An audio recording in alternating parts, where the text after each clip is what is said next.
Jubilee Hills ఓటర్లంతా vote వేయాలి అని కాంగ్రెస్ అభ్యర్థి నవీన్ యాదవ్ విజ్ఞప్తి చేస్తున్నారు. పోయినసారి కంటే 10 నుంచి 15% పోలింగ్ పెరగొచ్చు అని ఆయన ఆశాభావం వ్యక్తం చేస్తున్నారు. 45 నిమిషాల్లోనే ఒక బూత్ లో 60 నుంచి 70 ఓట్లు పోలయ్యాయి అని చెప్తున్నారు. 65% పైగా పోలింగ్ నమోదయ్యే ఛాన్స్ ఉంది అంటున్నారు. ఆయన ఓటు వేసేందుకు యువత ఆసక్తి చూపిస్తున్నారు అంటున్నారు.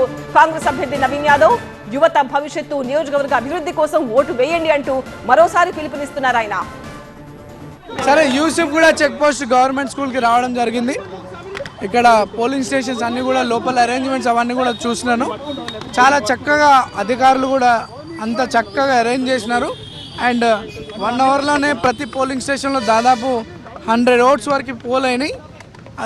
వితిన్ 1 అవర్ వితిన్ 45 మినిట్స్ టైంలో దాదాపు 70 నుండి 100 ఓట్లు ఒక్కొక్క పోలింగ్ స్టేషన్లో పోల్ అయినాయి. అండ్ జనాలు ఈ ఎలక్షన్లో అత్యధిక పోలింగ్ జరిగే అవకాశం ఉంది.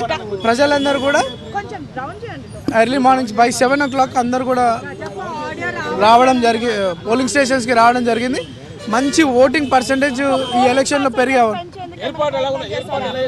చాలా చక్కటి అరేంజ్మెంట్స్ ఉన్నాయి. చాలా అప్పట్లో జనాలు వచ్చి ఓట్లు వేసేది కాదు, కానీ ఈసారి మాత్రం ఇప్పుడు చూస్తున్నటువంటి పరిస్థితి చూస్తే 70%, 60 to 70% పోలింగ్ జరిగే అవకాశం ఉంది. ఎందుకంటే నేను ఇప్పుడు అన్ని దాదాపు 5-6 పోలింగ్ స్టేషన్స్కి వెళ్తే 70 ఓట్స్, 60 ఓట్స్ వితిన్ 40 minutes.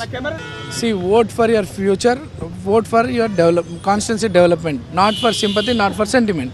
ఇది మన భవిష్యత్తుకు సంబంధించిన ఎన్నిక కాబట్టి చాలా తెలివిగా జాగ్రత్తగా ఓటు వినియోగించుకోవాలని నేను యూత్కి అప్పీల్ చేస్తాను.